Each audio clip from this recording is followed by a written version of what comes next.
Colegas, muy buenos días. Me complace mucho estar aquí con ustedes para conversarles sobre un tema que para mí es de constante actualidad, como son las sociedades anónimas y los asuntos relacionados con ellas, y en este caso particular lo relativo a la solución judicial de los conflictos societarios. El tema original que se me había propuesto era los poderes del juez en los conflictos societarios, pero yo me tomé la atribución como expositor de variarlo al que les voy a presentar, que es la solución judicial de los conflictos societarios, porque me parece que refleja mejor la realidad y la esencia de mi presentación, tomando en consideración que los jueces de por sí, por su investidura, tienen poderes para resolver las controversias que se le presentan. Los conflictos societarios no son más que las controversias que surgen entre los actores que están relacionados con una sociedad. Los accionistas, por supuesto, que son los principales protagonistas, su órgano de administración, que es la junta directiva, y de allí todas las controversias que puedan surgir de esa relación societaria. Para poder entender los conflictos societarios que se presentan a la consideración de los jueces, es importante conocer cuáles son, en esencia, esos derechos que le confiere la ley a los accionistas y de los cuales van a derivar las controversias frente al ente social en el que tienen una participación social. Por supuesto, el marco legal de esos derechos, del marco legal que les confiere la atribución para poder acudir a los tribunales y, por supuesto, ese tinglado, ese entorno dentro de los cuales la Administración de Justicia va a tener una intervención para regir y resolver estos conflictos societarios. En 20 minutos voy a tratar de resumir un tema que es extenso, pero que ustedes en el libro que se les ha entregado pues van a encontrar la monografía mucho más desarrollada, así que ahí van a poder concentrar los temas que yo en una pincelada voy a tratar de compartir con ustedes para dejarles sembrada pues las inquietudes que yo tengo sobre este importante tema. El marco regulatorio de las sociedades anónimas o sociedades mercantiles en general puede enmarcarse en tres grandes áreas o tres grandes cuerpos legales. El Código de Comercio, por supuesto, que entró en vigencia en 1916, la ley que contenía dentro de las normas generales de las sociedades mercantiles todo un capítulo que cubría las sociedades anónimas en particular y que fueron implícitamente derogadas por la Ley 32 de 1927. Digo implícitamente derogadas porque la Ley 32 no derogó de manera expresa el capítulo que contemplaba las regulaciones de las sociedades mercantiles. Y para aquellas sociedades que son públicas, las regulaciones que regulan que regula la Superintendencia del Mercado de Valores. El principal cuerpo legal viene siendo la Ley 32 de 1927, complementada con las disposiciones del Código de Comercio en todo aquello que de manera directa, no utilizo el concepto expreso, sino que de manera directa puedan estar en contradicción. Hay unos artículos muy puntuales que que estaban contemplados en las normas generales de las sociedades anónimas que establecía el Código de Comercio y que fueron derogadas implícitamente con la Ley 32, pero que en 1949 su vigencia fue restablecida para efectos de pretender darle una protección a los, entre comillas, denominados accionistas minoritarios y a las que me voy a referir más adelante. Esas normas después, esas disposiciones del Código de Comercio y que para los efectos de mi presentación comprenden los artículos 418, 420, 531, 444, fueron a su vez modificados por el decreto 270 de 1970, pero que en esencia les dieron unas pinceladas y que contempla la sustancia y la esencia de lo que ello trata. En esta charla me voy a concentrar en las normas de la ley y las disposiciones del Código de Comercio que guardan relación más directa con los conflictos societarios que más a diario se ven en los tribunales de justicia. Para abarcar el tema y ponerlo en su justa perspectiva, tenemos que iniciar, como les comentaba, por considerar algunos aspectos sobre los protagonistas principales, que son los accionistas. Nuestra legislación no brinda una definición de lo que es un accionista. Creo yo que no es necesario. En algunas legislaciones extranjeras sí se hacen precisiones conceptuales. En esencia, ¿quiénes son? Son las personas naturales o jurídicas que han adquirido de una sociedad anónima una participación social, ya sea de manera originaria o derivada. La originaria es cuando se suscribe directamente las acciones con la sociedad y hay un acto formal de emisión por la sociedad a través de su órgano social de administración, que es la junta directiva. Y en el caso derivado es cuando una persona adquiere de otro accionista su participación social.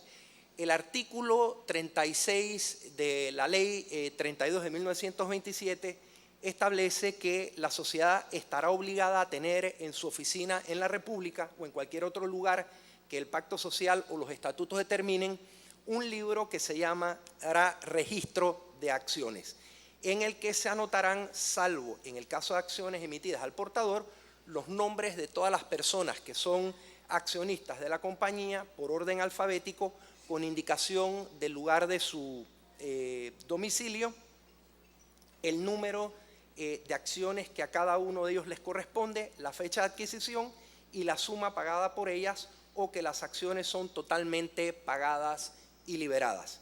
En el caso de acciones emitidas al portador, el registro de accionistas indicará el número de acciones emitidas, la fecha de la emisión y que las acciones han sido totalmente pagadas y liberadas. Quiere decir entonces que para todos los efectos societarios y frente al ente legal, será accionista aquella persona, en el caso de acciones emitidas en forma nominativa, a aquellas personas que estén inscritas, que aparezcan anotadas en el registro de accionistas. Y para las acciones emitidas al portador, al que sea tenedor del certificado de acción y que lo pueda demostrar. Estas son entonces las personas que podrán ejercer sus derechos como accionistas y por lo tanto hacerlos valer en caso de que consideren que tienen una controversia societaria. La sociedad como ente abstracto que nace por ficción legal, por disposición de la ley, actúa a través de órganos conformados por personas.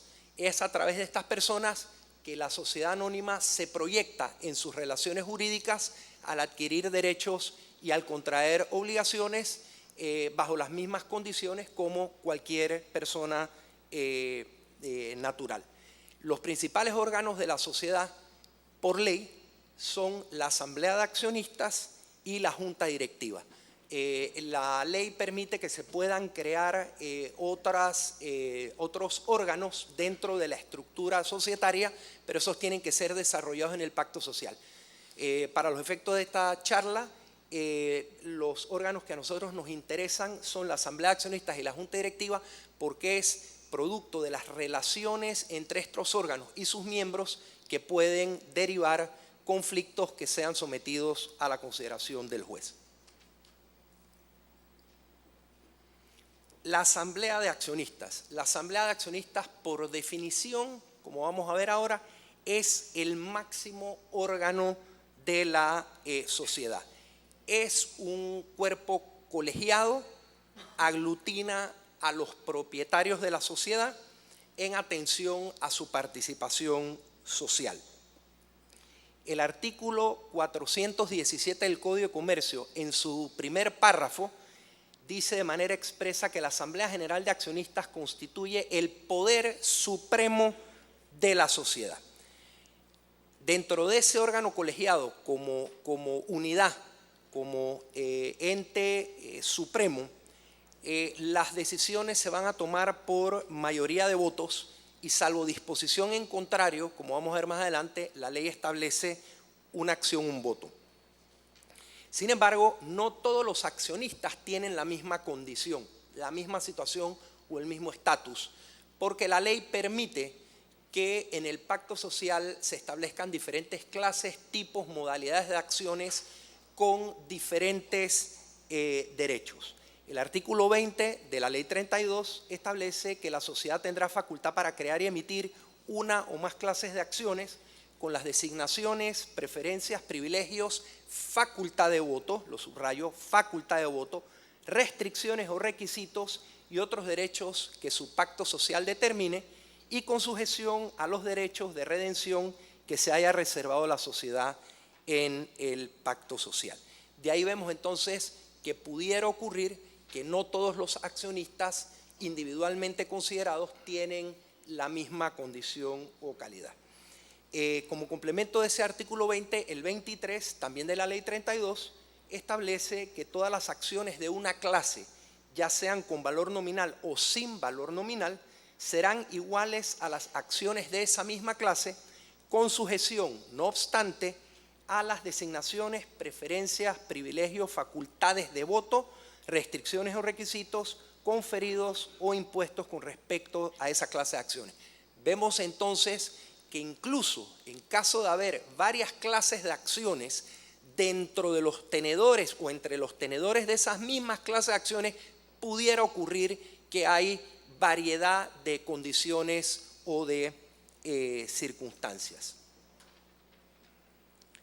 El otro órgano social es la Junta Directiva. La Junta Directiva, por definición, se dedica a la administración de los haberes sociales, a la conducción de las operaciones de la sociedad y al ejercicio de su objeto social. Tiene la dirección plena, como bien establece el artículo 50 de la Ley 32, que señala que con sujeción a lo dispuesto en esta ley o a lo que estipule el pacto social, la Junta Directiva tendrá el control absoluto y dirección plena de los negocios de la sociedad. Como se dan cuenta, este órgano, si bien a primera vista pareciera que tuviera un fuerte poder, no tiene esa plenipotenciariedad. Sus atribuciones están sujetas a lo que dispone la ley y a lo que establece el pacto social. Los suscriptores del pacto social, los incorporadores, los creadores de la sociedad, podrán en el pacto social establecerle parámetros de acción a la Junta Directiva. Y la propia ley de sociedades le da a la Asamblea de Accionistas de manera expresa facultades concretas y precisas, como son la enajenación de sus activos, la fusión, la disolución de la sociedad, la escisión y otras atribuciones que, salvo que se le adscriban a la Junta Directiva, se entiende que son atribuciones propias de la Asamblea de Accionistas. Como es un órgano que tiene a su haber la administración y la conducción de los negocios de la sociedad, pues ya ustedes pueden anticipar que de esa gestión social pueden surgir conflictos o controversias respecto de su órgano superior, que es la Asamblea de Accionistas. Dentro de ese mundo accionario, dentro de esa participación social, se pueden dar una serie de pesos y de contrapesos. Y ahí es donde vienen entonces los conceptos doctrinarios de accionista mayoritario, accionista mayoritario. En cuanto a este segundo, al mayoritario, la ley no establece una definición. Se entiende que el accionista mayoritario va a ser aquel que o porque debido a la cantidad de acciones que tiene, cuenta en consecuencia con mayor cantidad de votos y por lo tanto puede imponer su voluntad ante la Asamblea, o porque aun cuando no tenga esa cantidad de votos, sí tiene un poder sustancial en la administración y la conducción de los negocios sociales. Omití mencionarles que dentro de los conceptos de las acciones y las restricciones o atribuciones que permite la ley, puede ocurrir que una acción no confiera voto al accionista, que se le cercena ese derecho al accionista porque la ley así lo permite. Eso ocurre generalmente en sociedades de inversión en las que lo que se quiere es levantar capital. Entonces a los tenedores de estas acciones se les confieren derechos económicos superiores o preferenciales sobre el accionista común. El accionista minoritario tampoco tiene definición, y en contraposición de lo que viene a ser el accionista mayoritario, será aquel pues que no tiene ese poder sustancial para hacer valer su decisión.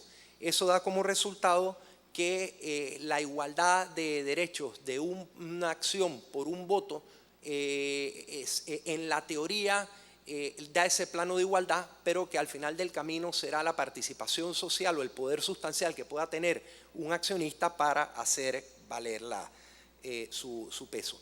No hay entonces distinciones entre lo que es un accionista mayoritario o minoritario en la ley. La diferencia la viene a dar el peso específico, el poder sustancial, la cantidad de votos que tenga un accionista frente al otro o a los demás.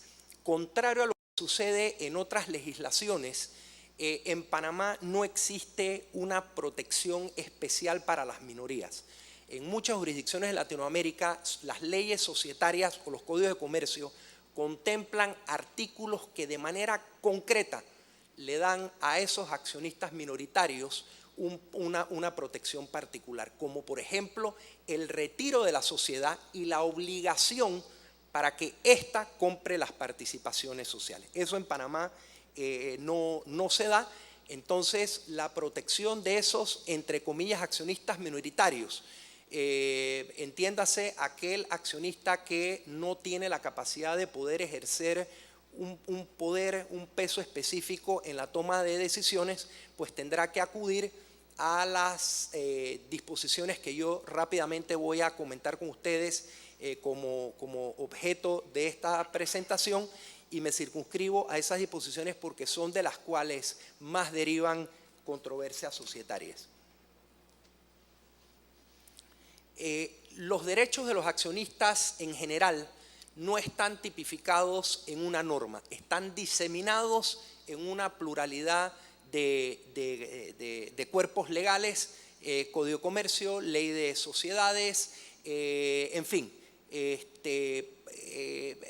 están diseminados, y yo en una de las publicaciones que hice, que tengo, pues he hecho un recuento detallado de ellas. La doctrina califica, divide, clasifica estos derechos según su naturaleza. Los derechos individuales, como el nombre lo indica, son aquellos que los ejerce el accionista de manera individual. El voto, la participación en la asamblea de accionistas. Comprende derechos colectivos, aquellos que conforme a la ley deben ejercerse de manera colectiva por una pluralidad de accionistas. En nuestra legislación se utiliza como parámetro para ciertos derechos que vamos a ver una quinta parte, 20% del capital. Los derechos políticos pues son aquellos que le permiten al accionista ejercer su pleno derecho de propiedad, voto, traspaso libre de la propiedad accionaria. Y los derechos económicos son aquellos que le dan al accionista un beneficio patrimonial, un beneficio económico, y que se circunscribe al derecho a voto y al de recibir una cuota parte de la liquidación de la sociedad luego de su disolución en atención a su participación social. Yo soy del criterio que esta clasificación es irrelevante para los efectos del ejercicio del derecho societario, no tienen una mayor trascendencia. Al final del camino lo que vale es cuántas acciones tengo yo y qué derechos me confiere la ley.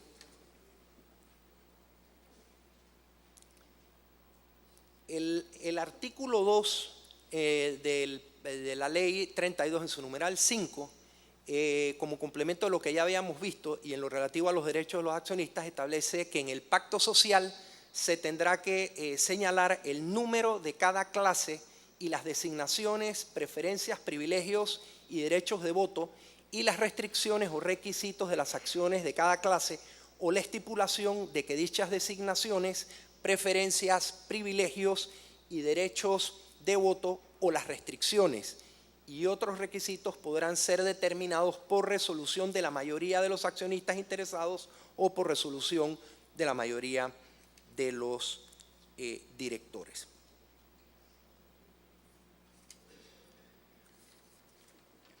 Yo entonces voy a proceder a comentarles a ustedes aquellos derechos muy puntuales de los cuales derivan controversias societarias y tenemos que iniciar por el tema del voto. El voto es el principal derecho político de los accionistas. Es el derecho por excelencia porque es la máxima expresión de propiedad sobre la acción. Y es el que le permite al accionista ejercer su voz, hacerse sentir, expresarse en la asamblea de accionistas.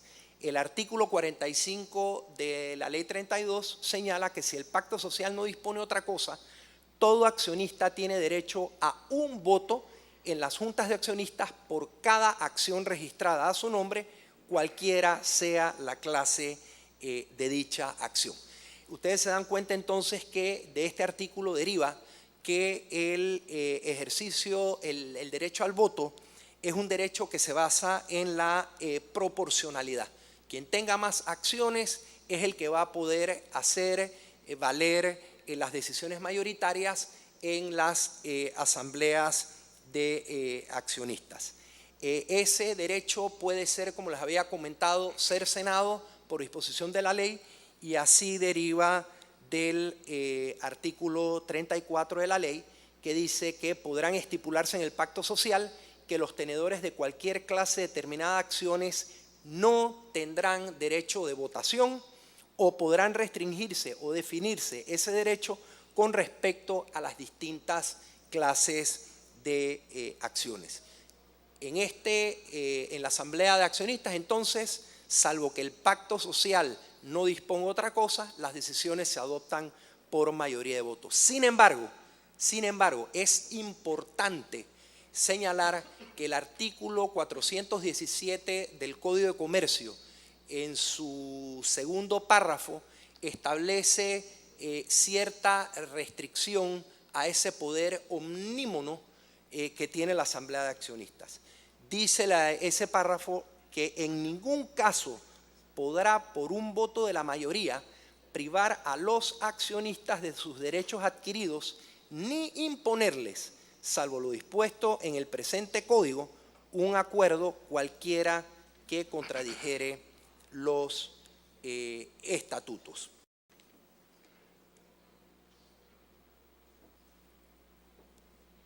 Ni la ley ni precedentes judiciales definen lo que es un derecho adquirido, de manera tal que no hay precedentes sobre cómo se aplicaría esta disposición. Para mí, ¿qué son derechos adquiridos? ¿Cuáles son esos derechos que a un accionista, en mi opinión, no se le pueden cercenar por decisión de la mayoría de los accionistas? Son aquellos derechos que me confería el pacto social al momento en que yo suscribí o adquirí mis acciones y que en caso de haberse eliminado o no incorporados, yo no hubiera tomado la decisión de adquirir acciones. Por ejemplo, el pacto social puede disponer que a una determinada clase de acciones se le conferirá el derecho de nombrar un director. Si no existe esa disposición, los directores serán nombrados, electos por la decisión de la mayoría de la Asamblea de Accionistas. No puede la mayoría, en mi opinión, de los accionistas, la Asamblea de Accionistas por decisión mayoritaria, no podría decidir eliminar, sacar del pacto social esa disposición que le confería un derecho particular a un grupo de accionistas sin contar con su voto. Por ejemplo, el pacto social puede disponer, y a lo que me referiré más adelante, por cierto, que se celebrarán asambleas anuales ordinarias de accionistas. Cuando yo compré mi acción, ese derecho me pudo haber motivado a mí a invertir porque me daba a indicar que yo podía tener un conocimiento inmediato sobre la conducción, el manejo de los quehaceres sociales. En mi opinión, la Asamblea de Accionistas por decisión mayoritaria no podría eliminar esa disposición del pacto social porque a mi criterio cercena, perjudica un derecho que motivó al accionista a suscribir la acción. Como no hay precedentes judiciales y como la ley no desarrolla esta disposición, entonces me parece a mí que el accionista que se vea afectado y que recurra a los tribunales de justicia, pues tendrá que sustentar y justificar por qué la eliminación de ese derecho le causa un perjuicio. Como complemento del ejercicio de ese derecho a voto,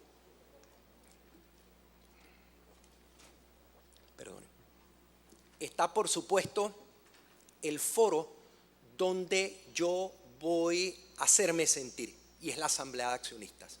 Y esa Asamblea de Accionistas tiene que ser convocada, y así lo establece nuestra legislación en el artículo 40 de la ley.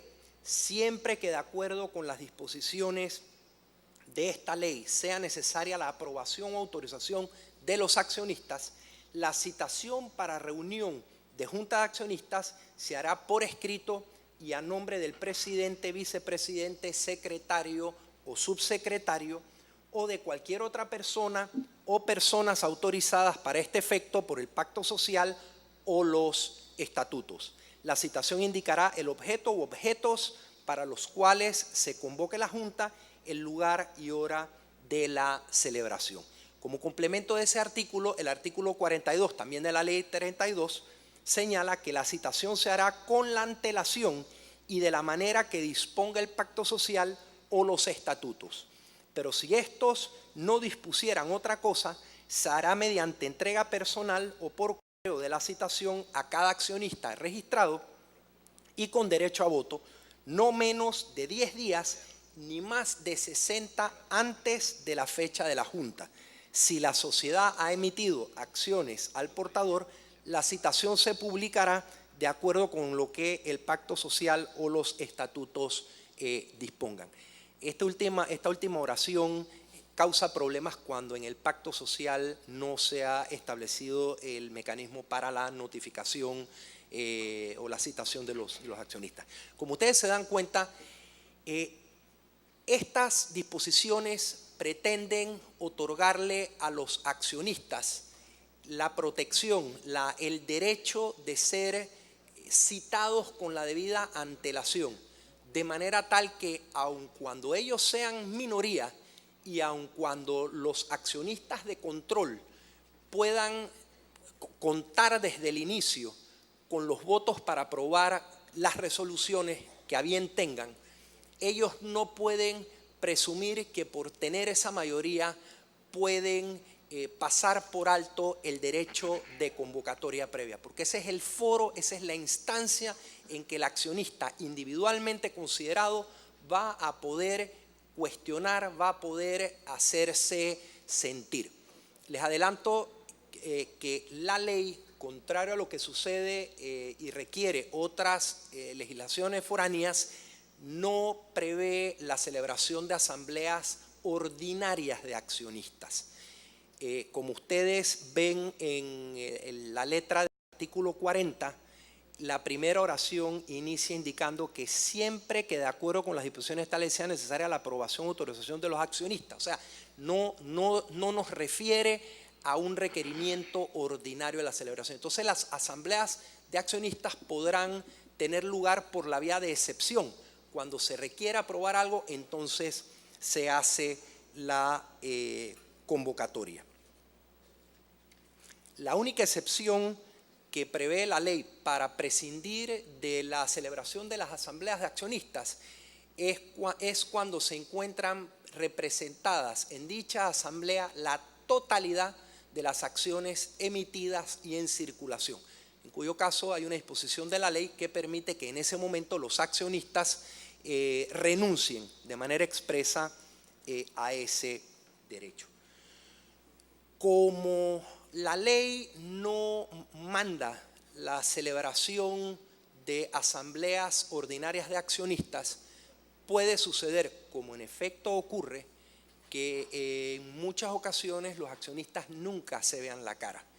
Entonces, la ley, el artículo 420 del Código de Comercio, instituye la asamblea de accionistas por convocatoria judicial. El artículo dice así: la Junta General de Accionistas será convocada por la Junta Directiva, por las personas debidamente facultadas para ellos por la ley, el pacto social o los estatutos, o por el respectivo juez de circuito. La convocatoria judicial procederá únicamente cuando así lo soliciten uno o varios accionistas cuyas acciones representen por lo menos una vigésima parte del capital social, si el pacto social o los estatutos no concedieren ese derecho a accionistas con menor representación. La solicitud de que habla este artículo será resuelta de plano. Esta disposición fue adoptada, fue revivida, si cabe el término, del Código de Comercio. La Ley de Sociedades Anónimas, la Ley 32, no tenía una disposición de esta naturaleza, de manera tal que en el año 49 se consideró que era necesaria la introducción de estas disposiciones al Código de Comercio para poderle dar a los accionistas una herramienta que les permitiera poder demandar la celebración de una asamblea. Tenemos que tener presente que esta disposición se quedó atrás en el tiempo, que hay unas nuevas disposiciones del Código Judicial adoptadas en el 1984, modificadas posteriormente hasta la fecha, de manera tal que se dio una suerte de desajuste entre lo que estaba vigente en 1916, cuando se adoptó más o menos, ustedes sabrán mejor que yo, el primer Código Judicial, hasta el momento en que se adopta un nuevo Código Judicial. El Código Judicial nuestro, las disposiciones de procedimiento van más adelante que las normas que guardan relación. Wow. Bueno, se me fue el tiempo, me comió el tigre. Lo que quiero compartir con ustedes es que los accionistas pueden acudir al órgano judicial a pedir la celebración de asambleas para tratar de ser oídos. La celebración de la asamblea no quiere decir que van a ser escuchados necesariamente. Hay una serie de conflictos que se dan a la hora de interpretar y de aplicar por los tribunales de justicia esta disposición. En esencia debe ser un proceso abreviadísimo, sin embargo se da lugar, en mi opinión, contrario al espíritu y a la disposición de la ley, una serie de controversias internas que a veces hacen inoperante y con poca eficacia esta disposición. La norma fundamental que le da el derecho a los accionistas a impugnar, a acudir contra las resoluciones adoptadas por las asambleas accionistas, el artículo 418, que dice que todo accionista con presidencia de la cantidad de acciones que tenga puede acudir y demandar las resoluciones que hayan adoptado la asamblea accionista en contravención a la ley, al pacto social. Y ahí hay una terminología que a mi gusto ha generado una controversia innecesaria cuando el órgano judicial, los jueces, aplican esta disposición, porque dice que todo accionista tiene derecho de protestar a los acuerdos, pudiendo dentro del término fatal de 30 días demandar la nulidad ante el juez competente si lo considera conveniente, y podrá suspender la ejecución de lo acordado hasta que quede resuelta la demanda. Para mí esos 30 días no guardan relación con la suspensión del acto, no, sino que tiene un efecto prescriptivo. Aquel accionista que haya sido convocado en debida forma y haya asistido o no haya participado en la asamblea, tiene ese periodo fatal para impugnar las disposiciones. El órgano judicial, la Corte, lo ha interpretado en muchas ocasiones como que es el término para poder presentar, para pedir la suspensión. Les agradezco mucho su